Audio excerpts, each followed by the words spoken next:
আমরা কালা ভুনা খেতে আসছি ফয়সাল মামার দোকানে। এই জায়গার নাম কি রে? নোয়াটা। নোয়াটা। এটা নোয়াটা বাজার। নোয়াটা বাজারে।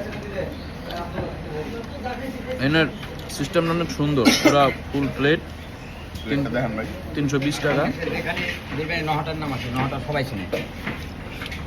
এই যে ভাত, প্লেট 20 টাকা। আর মাংসটা হচ্ছে যে আনুমানিক সব কিছু সহ 320 টাকা। আর সবচেয়ে বড় কথা হচ্ছে আশেপাশের এনভায়রনমেন্ট, মানে একদম খোলা চতুর সাইডে, হ্যাঁ একদম ছায়া শীতল, মানে এখানে বসার পর ফিলিংসটাই অন্যরকম কাজ করে। আর তার সাথে গরম গরম গরুর মাংস আর গরম গরম ভাত, কোনো কথাই নেই।